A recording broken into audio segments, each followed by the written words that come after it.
Bookmakers, I'm excited to get to talk to you today about this clock that I made for the Tim Holtz Idea-ology 2023 release. Had a great time making it, and it reminded me of a wonderful memory. So we'll talk about all of that later on at the end when I get to go over all the wonderful details. But for now, let's go ahead and get started with what you need to make this and my process. The products I plan to use to make this clock are the Curio clock, of course, as my base. I plan to cover it with 2 of the collage strips, and I pulled out all 4 of the pink collage strips from the wonderful colors that we have. From the palette Ephemera pack, I pulled out quite a few of the pinks, and then I pulled out the teacup and these 2 pieces. I'm not sure which way I'm going, but I just wanted to pull some things and see what I thought. Then to cover the front, I pulled the circular transparency from Transparent Things that will go in the front area, because I want this to kind of feel very over-the-top Victorian afternoon tea, floral, kind of crazy like that. And I have several ideas for incorporating one of my favorite and what I think is one of the most underrated SKUs in the Idea-ology line, and that is the silverware. So I have a couple of ideas for incorporating that in here, and I'm not sure which way I'm going to go, but plan on seeing some of the silverware in there. And then I'm going to be painting this and adding a little bit of gilding with the foundry wax in sterling and in gilded. So that's the direction I'm heading with this. I'm really looking forward to finding out how this turns out, and I'm inviting you to join me. So let's get making. I've taken the clock apart so you can see that the face, the back panel, the bottom comes off. There are just 2 nuts and 2 little bolts that hold it together, so you just unscrew those and you can put it back together. And then here is that decorative part that goes inside the front of the face. I bent some of the spoons so that I may actually use them as little, I'm going to glue them together, use them as a handle here. I thought that might be super cute. So down here, when this is on, I bent some of the knives so that it can go here, kind of like a little decorative bracket. And now what I'm going to do is paint. I may do a base of metallic. I'm going to see how this works out here. But I want to add some of the sterling foundry wax on part of these, and then the gilded on like the handle areas of these. And then I also want to do the gilded around the base here. I want to leave a little bit of the black, so I may leave this bottom part black. And then I'm going to do gold around here, and then maybe leave just this little lip and this little lip black, so that I still have just a little bit. That's, you know, my friend Leota. She always has to join us. And then that will leave me with this that can be sterling, so that I have some sterling and I have some gilded, just to add a little bit of kind of metallic interest to this piece before I start attaching any of the papers to the side. So it's obviously a little bit long, but I will attach the papers this way once I have all of the gilding done. For a little update, I have gilded the front edge of the clock. I have gilded the base of the clock, and then I left the edge around here because I wanted to have the front edge and just this little tiny bit around the face to still be black, because I have black in the paper that I'm going to put around it. So I wanted just a little bit of black to still show through and to pull that in. I've chosen these 2 because this one says blackberry jam, which goes with tea, and this one says half a teaspoonful, and so I thought they were perfect. I also like that they both have this butterfly paper which is some yellow, and these are kind of yellow to bring in the gold. So I did like that as well. So the next step here is to go ahead and for me to adhere the paper to the outside of this. And then I added the silver to the blades of the knives and the gold to the handles, because these are going to be like brackets here to hold the clock face. Oops, not even in the picture, sorry. They're going to be brackets here to hold on the clock. And as a handle on the top of the clock, so if this sits like this, on the top of the clock, it's going to have these 2 teaspoons as kind of a handle up there. I need to glue this together, so I've also done the silver and then the gold, and I'm going to E6000 them together with a little clip that I have and leave them for a couple of hours or overnight, whichever they need. And then I'll attach that on there once I've gotten all the paper and everything. But I just wanted to update you as far as the foundry wax is all done, and I did 1 extra spoon just in case I wanted to put it inside with a teacup or something like that. Always nice to have an extra one so I don't have to get all the stuff back out. All right, friends, let me update you. I'm probably pretty much done for today. As you can tell, I'm not feeling well, and so I think this is about as far as I'm going to get. So let me just explain how I got to this point.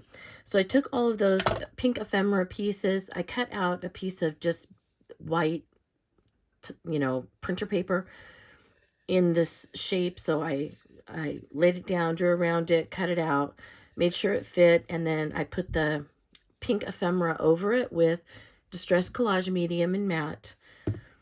Made sure it adhered down, and then I cut some pink backdrops paper that looks like this. I think it's really cool, and it almost looks, that brown almost looks gold to me.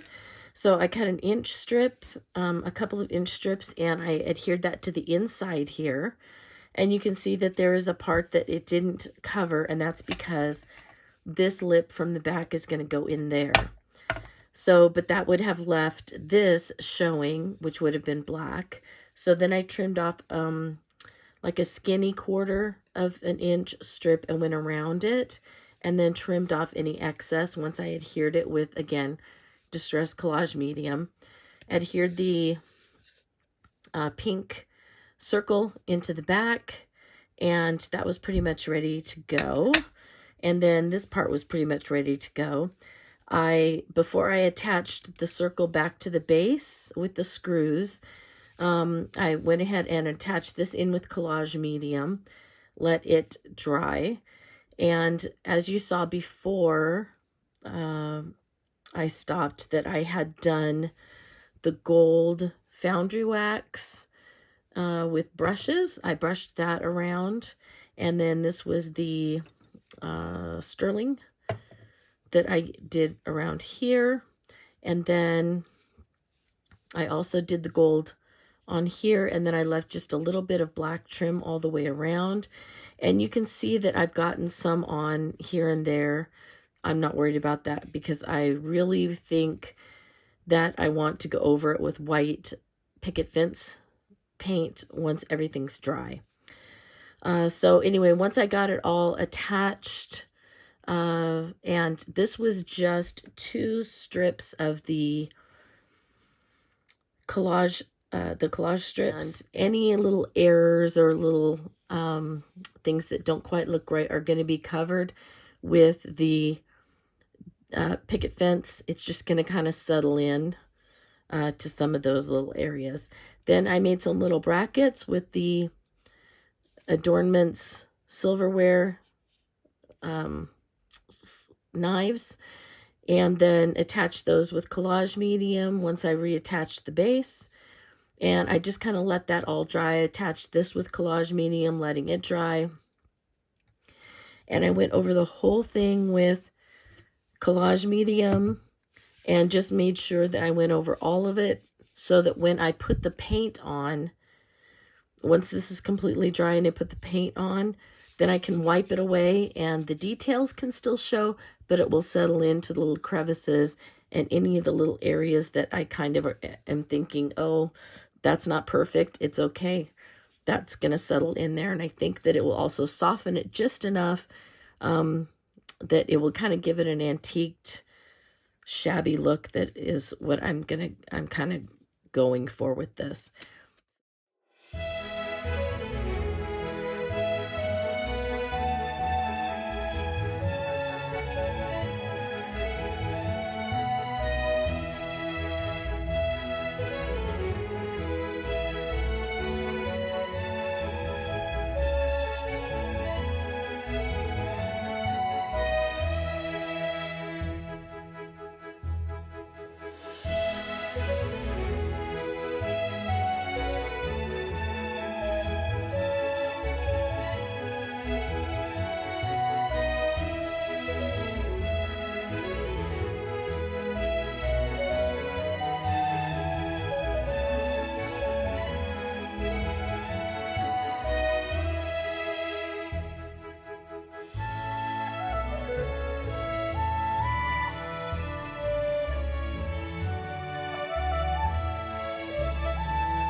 The latest on the clock, you can see that I have the white paint in all the crevices. I love it.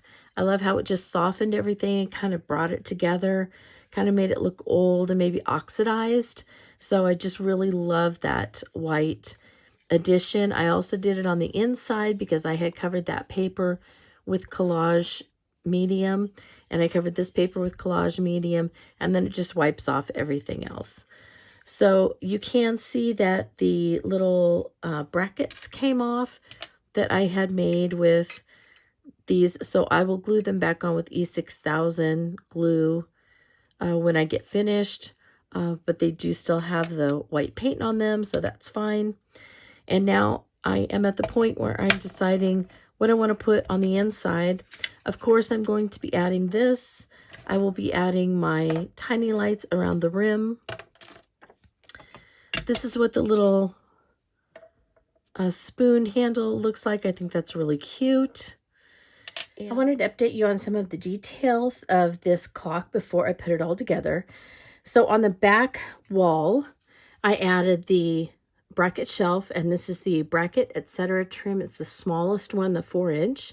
I added 2 of the large fasteners that we have. Everything is covered with gilded foundry wax, and then once it was dry, I added just a wash of picket fence and wiped it off to give it kind of an oxidized look like I've done on the whole clock. On the top of the shelf, I have a little kind of runner of lace. That's from just a little snippet of some yards of lace that my mom gave me that were from my Nana, my great-grandma. And both sides of this lace have kind of this border. So I snipped off one of the borders and just attached it to the top. And then there is the teacup from the palette ephemera pack from this release. I have a little leaf in the back that I cut around. This is a leaf shape from the Organic Layers. And so it has a lot of flowers and leaf shapes and things like that in different sizes. So I just pulled the leaf shape out, cut the white off of it, and then kind of just stuck it back behind there. And then this is one of the APOTHECARY vials. And you can see that I used gilded and a lot of sterling foundry wax on it.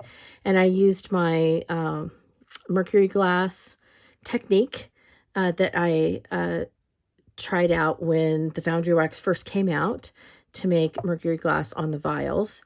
So I will link to that in the description of this video so that if you missed that one, you can use that.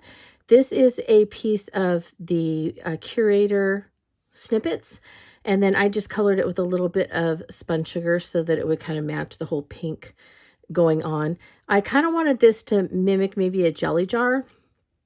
And so this is actually a corner of one of my really used Inky Binkies. And so these are just cotton cloths that, I used to clean up. And so I had a corner of one that was clean. And so I just cut a circle out of it. And then I was going to throw it away anyway. And then I colored it with some antique linen distress spray because it just takes a little circle. And so thankfully on that one, I had a little clean corner. The rest of it's a completely disaster. I tied it across the top of the vial. So I took the cork out so it doesn't have the cork in it. And then I tied it around with a little bit of, this is some twine that I got when my scrapbook store closed out several years ago. And so I bought up as much of the trims and things as I could. So I have, a lifetime supply of that. And so I tied it around the top, and then I added this little word tag that's new to the release. So this is the number 2. And I thought that went on there well because oftentimes people always talk about T for 2. And so I thought that went perfectly with this set. Little bunch of the bouquet flowers sprayed with just a touch of antique linen. And then they're fairly long with the wires and things like that. So I tied some of this jute twine around and around and around real quick to kind of make like a little tussy-mussy looking bouquet. And then tied a bow and just let the ends kind of go where they would, tucked that in there with some glue, and my little shelf was done. So that came together fairly quickly. And then it's going to go in here, and you can see the bottom here. And so I just grabbed some more of that antique lace, and I just kind of stuck it in there like that. And then I'll put the back on. And you can see that I bent it up, and so that's where it will go over that little wire and onto the clock like that. Let's talk a little bit about the outside. You've been following along. So I did get the knife brackets put back on. I attached the spoon handle, which I think is super cute. I added a bow, and this is just seam binding colored with antique linen. And then the silver part is the Lost Shadow Distress Stain. So antique linen kind of is a light gold, and Lost Shadow is a light gray silver. So I think that's really cool how that works with the seam binding. And then you'll notice this little bit of lace here. That is actually also antique. My roommate from college had a bunch of tatting from her grandmother and didn't know what to do with it. And so she was just going to give it to Goodwill. And I said, Goodwill it to me, please. So I have some wonderful tatting in all kinds of colors and styles and things. So I just add a little bit to the bow. And then I went ahead and attached the transparency in. So you can see it's attached. I also have the lights attached. And then I have this so that it will kind of come out the back here. And so that the battery pack is on the back and you can turn it on and off from the back. So that's kind of how I did that. And you can see that I put a little bit of hot glue on where the wires went, not where the lights went. So it's in between the lights. And I twisted the lights together so that before I attached them, they were already, I had kind of measured them out, and then I had just twisted them back and forth together so that it was the correct length before I attached it in there and put my transparency in there. So you'll want to make sure that you don't have anything on it before you actually close it up. And then I added one of these little clasps that's in the Idea-ology line, and it ends in a little jump ring down here. Then I added Idea-ology jump rings, and to the jump rings, the clasp, and all of the little word tags and the heart charm, I added some foundry wax in gilded. Then went over them with a little bit of picket fence distress paint so that it would have that oxidized look that I have on everything on this clock. And then I attached all the little word tags and the charm with the jump rings onto the clasp and attached it just to the side of the spoon handle. And so then it hangs down the front with the little heart, love, happy, and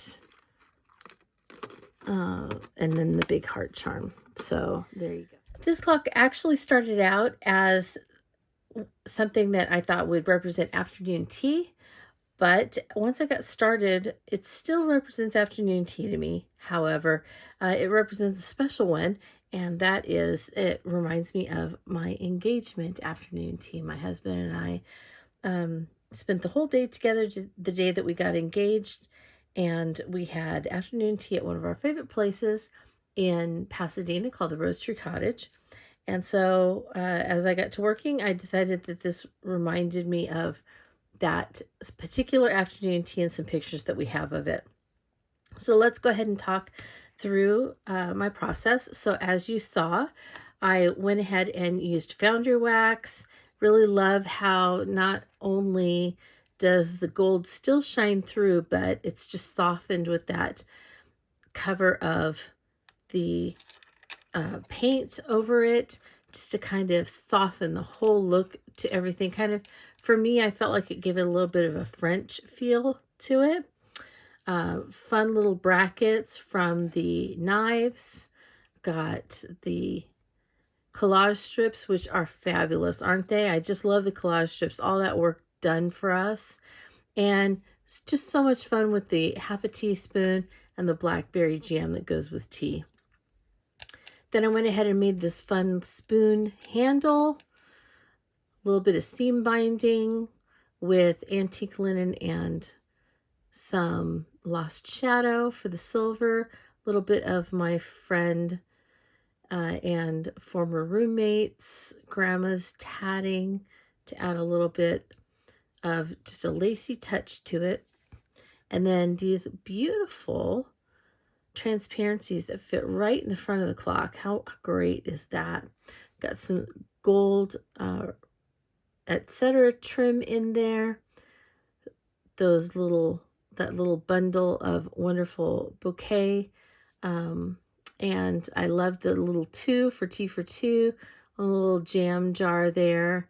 And then the beautiful teacup that actually looks like one that my husband purchased from Edmund at the Rose Tree Cottage several years ago when we stopped by to get some things for afternoon tea. And so his special teacup looks a lot like that one.